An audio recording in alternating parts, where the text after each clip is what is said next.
liftoff of Space Shuttle Discovery.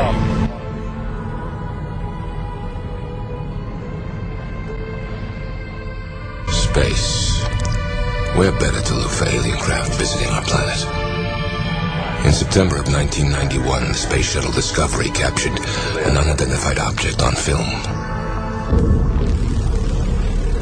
What you're seeing now is actual footage shot by NASA cameras from that shuttle mission. Watch the top of your screen. Note the object that moves from right to left. Two mysterious flashes, and it makes an immediate 135-degree turn and accelerates. This is followed by a strange streak of light, which seems to narrowly miss the unknown object.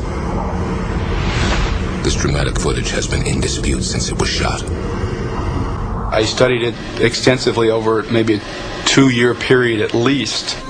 University of Nebraska physicist Jack Kasher worked for nearly 10 years in the research and development of a Star Wars defense system for the upper atmosphere. His quantitative analysis of the NASA footage concludes that the UFO cannot be explained as a natural phenomenon. It's clearly above the atmosphere and air glow of the Earth. It maneuvers, it changes direction, it accelerates, and so the only thing really left is spacecraft. Others think this object is simply a small ice particle floating a few feet from the shuttle. Ice particles are a common waste product of the numerous shuttles that have orbited Earth. But Kasher is convinced NASA has recorded strong evidence of a large, intelligently controlled alien space vehicle. One of the very strange things that happens is that the main object actually stops and sits there for half a second before it accelerates back up to the right. An ice particle could not do that. If they're not ice particles, you don't have too many other options. They're not space junk, they're not satellites, they're not meteors, because those objects don't change direction. Apollo 11 astronaut Buzz Aldrin, the second man to walk on the moon, has a different opinion. I mean, the sky is filled with moving objects here. Do I think that they are, that is credible evidence? No way. You got to have much more confirming it. That doesn't impress me very much.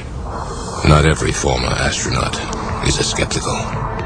Well, it is true that there's all sorts of things floating in space, but I don't think it should be dismissed out of hand. We need to take a more careful look at this type of evidence than we might otherwise. Dr. Edgar Mitchell also walked on the moon during the Apollo 14 mission. I'm quite open to looking at evidence and looking at data that purports to speak of an extraterrestrial presence or some sort of space activity we're not familiar with. If you're a skeptic, it's easy to brush off. But if you're open-minded and you see this, there's something weird about it.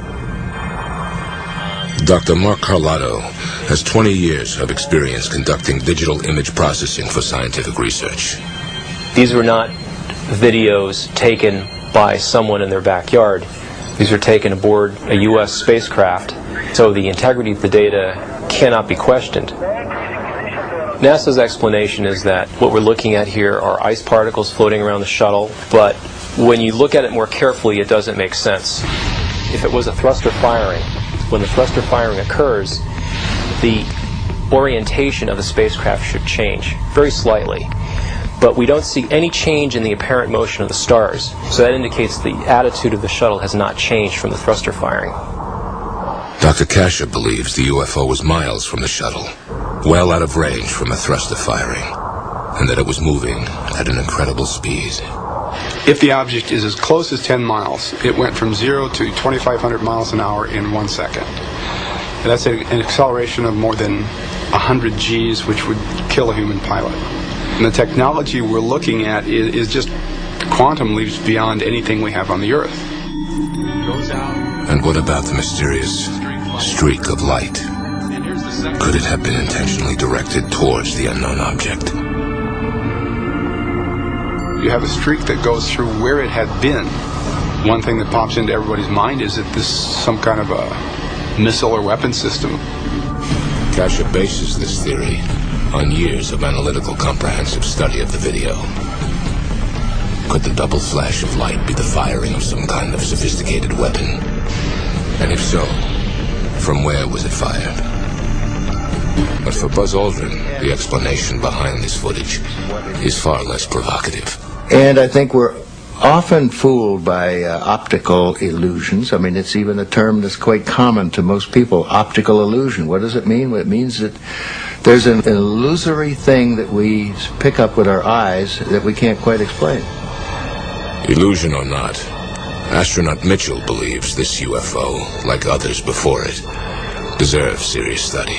There have been a large number of other anomalous type phenomena that have been associated with the UFO phenomenon that are not easily dismissed. Although NASA insists this footage is nothing unusual. After this mission, all live satellite feeds from shuttle cameras were canceled. While the debate continues over the shuttle discovery footage, a more recent mission is causing a whole new controversy. In December of 1996, a shuttle camera recorded this bizarre image above the Earth's atmosphere. And on the same mission, these three objects were captured on video by NASA cameras. They seemed to orbit directly over a thunderstorm on Earth, moving independently of each other, yet closer together. And then there's this startling occurrence. Dr. Kasher is eager to analyze this new space shuttle footage.